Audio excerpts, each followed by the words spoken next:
तो हम लोग का प्रोबेबिलिटी में फर्दर हम लोग क्वेश्चन लिए हैं कार्ड्स नंबर। कार्ड है छोटा छोटा पैक ऑफ कार्ड, जो हम लोग छोटा छोटा काट के कार्ड बनाते हैं, उस पर बहुत सारा नंबर लिख देते हैं, है ना। किसी पर 1, किसी पर 2, किसी पर 3 कार्ड पर नंबर लिखते हैं, छोटा छोटा कार्ड बनाते हैं और फिर खेलते हैं। उस तरह का खेल होता है। उसी तरह का कार्ड के बारे में बोल रहा है कि कार्ड्स नंबर्ड 11 to 60, मतलब ऐसा कार्ड तैयार हुआ, मतलब जैसे छोटा सा कार्ड है उस पर 11 लिख दिए, एक छोटा सा कार्ड है उस पर 12 लिख दिए। तो इस तरीके से 11 से स्टार्ट किए और 60 तक लिख दिए। एक ही कार्ड नहीं है, मतलब उस तरह का अलग अलग कार्ड है। किसी पर 11 है, किसी पर 12 है, किसी पर 13 है, किसी पर 14 है। इस तरह से 60 तक लिखे हैं अलग अलग कार्ड पर। एक कार्ड पर एक ही नंबर लिखा हुआ है। एक कार्ड पर 11 है, दूसरे पर 12 है, तीसरे पर 13 है। ऐसे करते करते हम लोग 60 तक लिख दिए। ठीक है, ठीक है। तो 11 से 60 लिखा हुआ कार्ड है हमारे पास, और वो सारे कार्ड को एक बॉक्स में रख दिया, है ना। उसमें वो सारे 11 to 60 लिखा हुआ कार्ड है, उसके अंदर रखा हुआ है, एक बॉक्स में रख दिया। उसके बाद कहता है कि बिना देखे उससे कोई एक कार्ड निकाल लो, है ना। उस बॉक्स में हाथ डालना है, उससे कोई एक जो हाथ में आ जाए निकाल लेना है। यही है प्रोबेबिलिटी। तो कौन सा कार्ड निकलेगा, यही है। तो if A card is drawn at random, है ना, बिना सोचे समझे एक कार्ड, बिना देखे हमको कोई एक कार्ड निकाल लेना है उससे बॉक्स से। तो बोलता है find the probability that the number on the drawn card is an odd number. यानी बोल रहा है कि ऐसा अब प्रोबेबिलिटी पता करो, कोई ऐसा कार्ड निकला है जिस पर ऑड नंबर लिखा हुआ है। प्रोबेबिलिटी वैसे कार्ड का पता करो जिस पर स्क्वायर नंबर लिखा हुआ है। वैसे कार्ड का प्रोबेबिलिटी पता करो जिस पर नंबर ऐसा लिखा है जो डिविजिबल 5 है।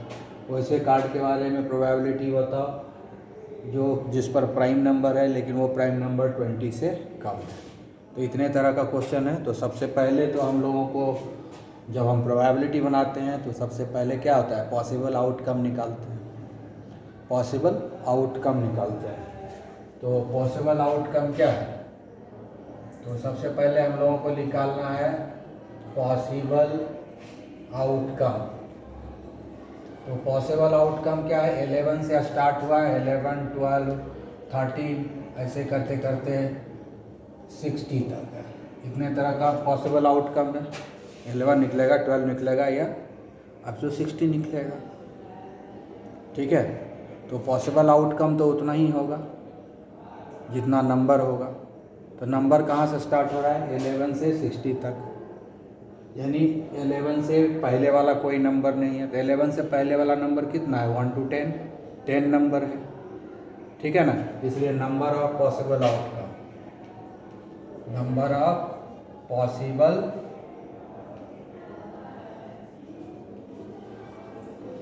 आउटकम कितना होगा, नंबर ऑफ पॉसिबल आउटकम कितना होगा, 11 से लेकर के 60 तक गिनना पड़ेगा। 11 से गिनेंगे 60 तक कितना आएगा, 50 आना चाहिए गिनेंगे तो।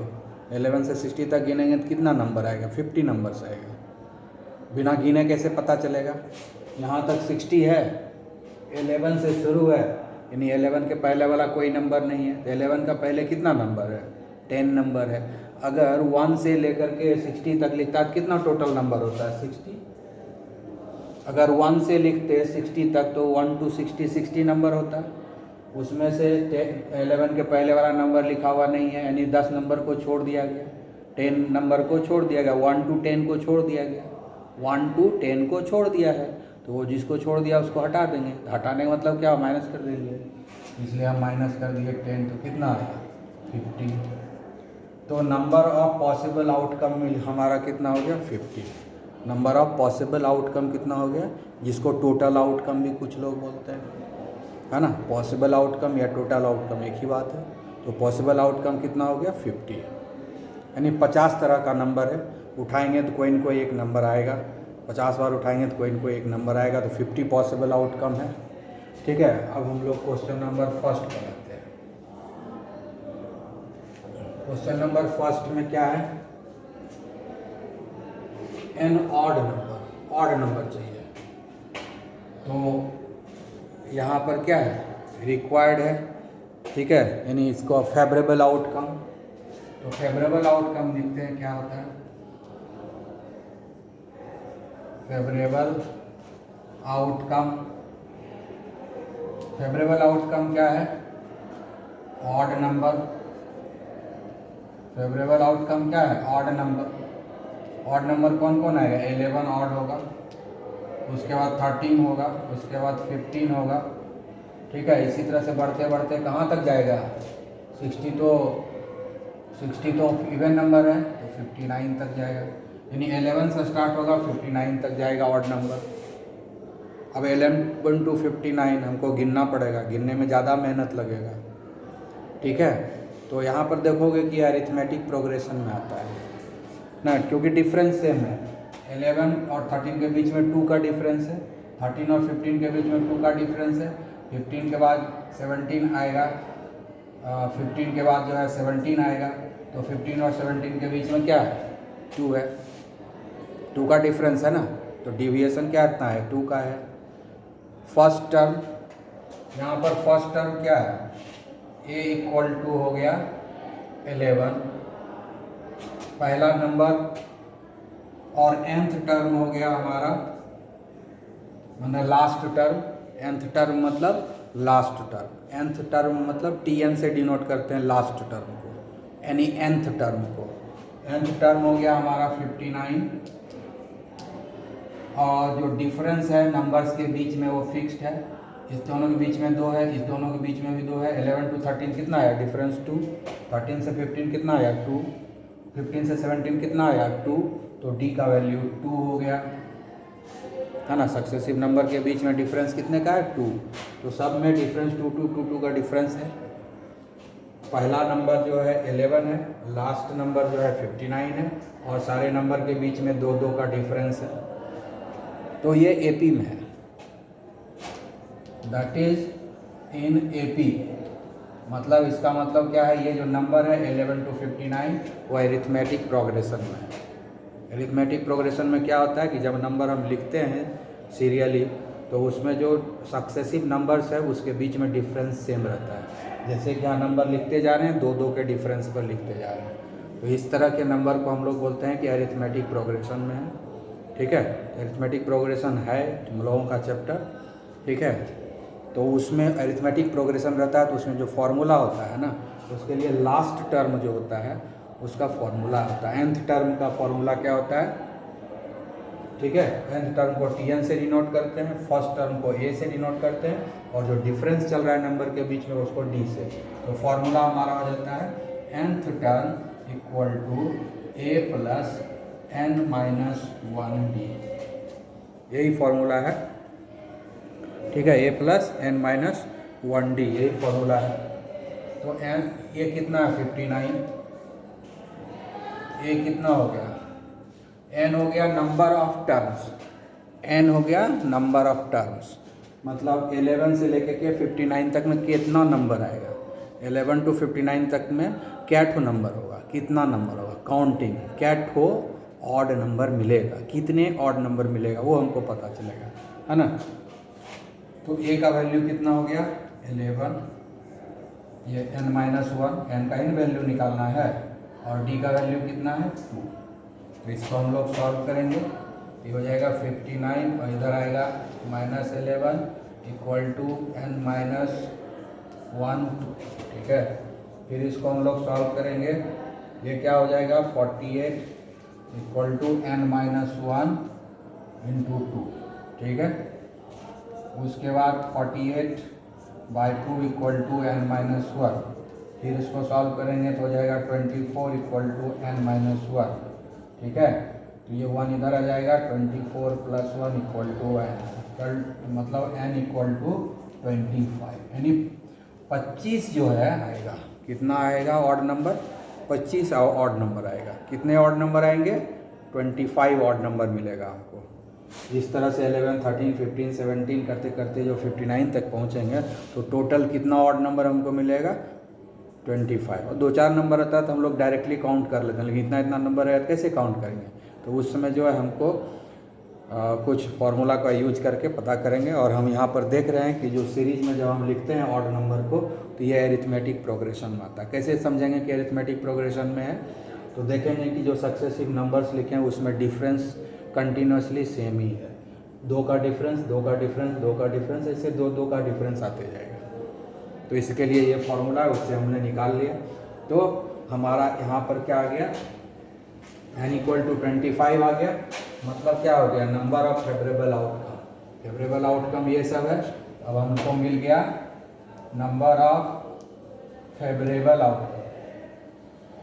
नंबर ऑफ फेवरेबल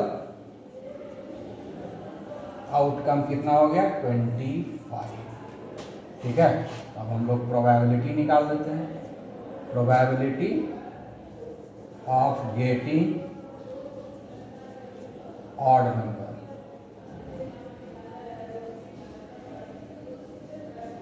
फॉर्मूला क्या है, प्रोबेबिलिटी का फॉर्मूला क्या है,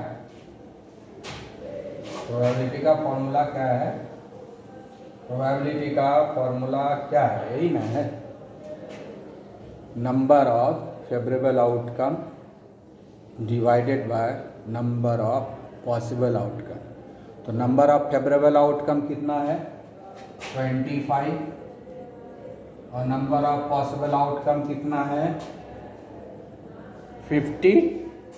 तो 50 हो गया, तो प्रोबेबिलिटी हाफ हो गया ये, है ना। Probability of getting the odd number कितना है, हाफ है। यानी 2 बार अगर हम, ठीक है, अगर 2 बार उससे निकालेंगे, पैक से, बॉक्स से अगर 2 बार हम कार्ड निकालेंगे तो एक ही बार चांस है कि ऑड नंबर आएगा। अगर 2 बार हम निकालेंगे उस बॉक्स से कार्ड तो एक बार चांस है कि उसमें ऑड नंबर आएगा।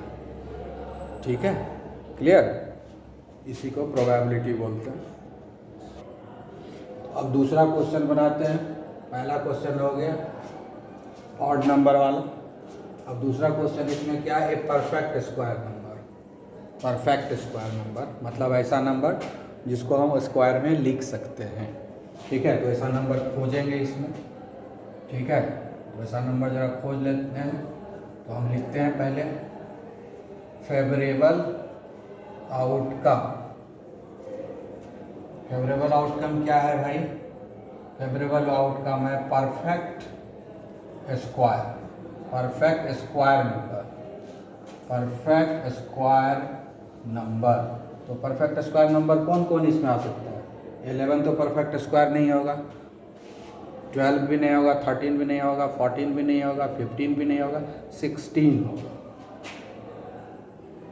16 को हम 4 स्क्वायर लिख सकते हैं ना, परफेक्ट स्क्वायर हुआ कि नहीं। 16 को हम 4 स्क्वायर लिख सकते हैं।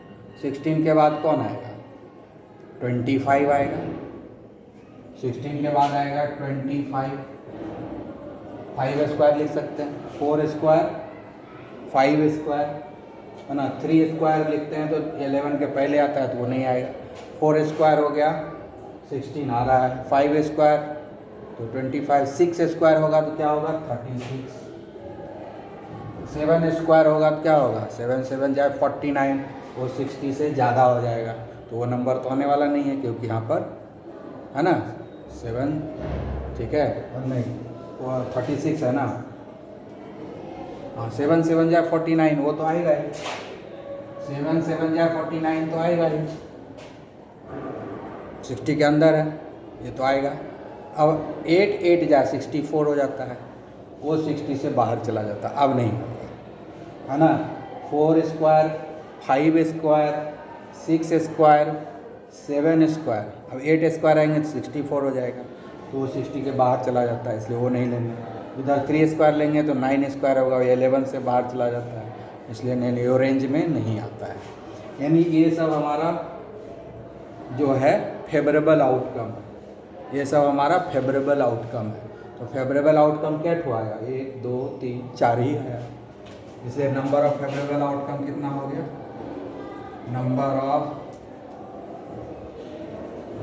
Favourable outcome, number of favourable outcome कितना हो गया, 4, 1 2 3 4। तो probability of getting perfect square number, है ना। Probability of getting the perfect square number, formula क्या है? Favourable number of favourable outcome by number of possible outcome. ठीक है, फेवरेबल आउटकम ऊपर लिखेंगे, ठीक है ना, अब पॉसिबल आउटकम नीचे लिखेंगे। तो फेवरेबल आउटकम कितना है? 4, पॉसिबल आउटकम कितना है? 50। ये कितना हो गया? 2/25। मतलब क्या हो गया कि अगर 25 बार हम उससे कार्ड निकालेंगे तो सिर्फ 2 ही बार चांस है कि हमको परफेक्ट स्क्वायर मिलेगा, है ना। 25 बार अगर कार्ड को हम 25 बार कोशिश करेंगे कार्ड को निकालने के लिए, 25 बार हम ट्राई करेंगे तो उसमें सिर्फ 2 ही बार चांस है कि परफेक्ट स्क्वायर नंबर हमको मिले। ठीक है, इसका यही मीनिंग हुआ। ये सेकंड का आंसर हो गया। ठीक है, अब 2 बच गया है, थर्ड एंड फोर्थ हम बताएंगे नेक्स्ट लेक्चर में। ठीक है, okay, have a nice day.